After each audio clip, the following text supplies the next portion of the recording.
Min ölüm ağzaman, ölüm ağzatsan min zindigim behem vurliya, min oğlun şoğun ölüm ağzaman halis şeytani adamlık fikirlerdir, bidirektir. Şayet kova adamlarda şikefe aytyan olsun, o pakirle yanlışıp iştiva etiye.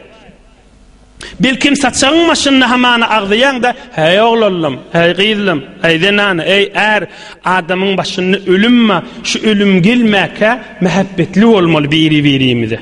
Ölümden sonra kadrin minin ağlanın peydası yok ki.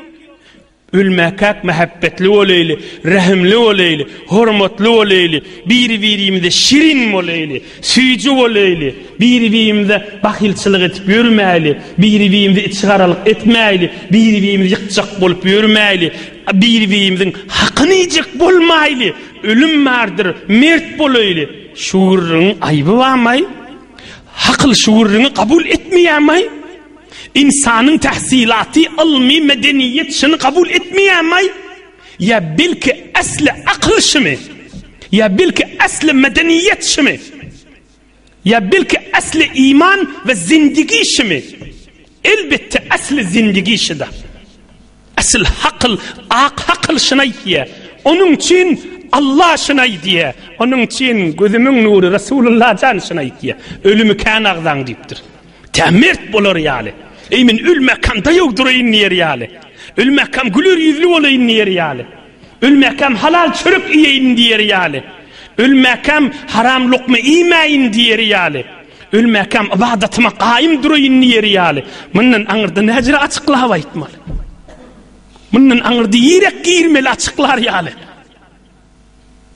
Bu üründe işitmenşik bolmak, bu üründe koysan ayt demek yirek barmalı.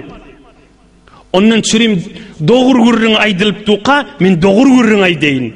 Ay şu gurrun koysana diyen adamlığın bir tofarı ertiyetçiliği yere girecekti. Hak mı hak değil mi şu?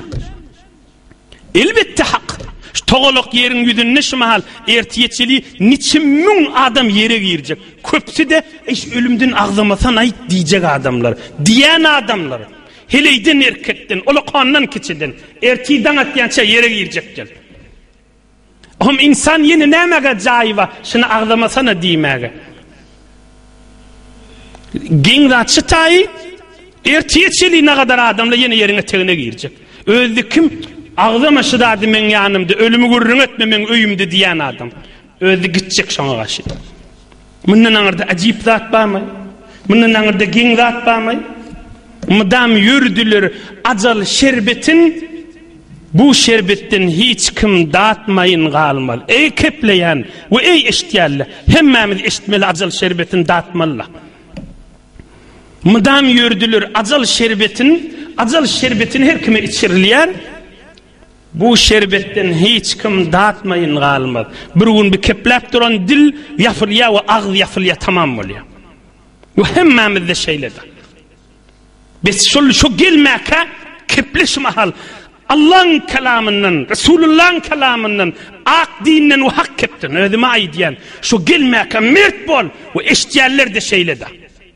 Bir gün ki tatil olacak ve yere tıkılacak, ondan önçek merde amal ol. Yayılsın hak keple yayırasın. Batıl kep basılsın. Nahak kep basılsın. Ve doğru kepte yayırasın. Tüyüs doğru kepte şu mahal kaydılıp duran kepte. Ölüm mağarada.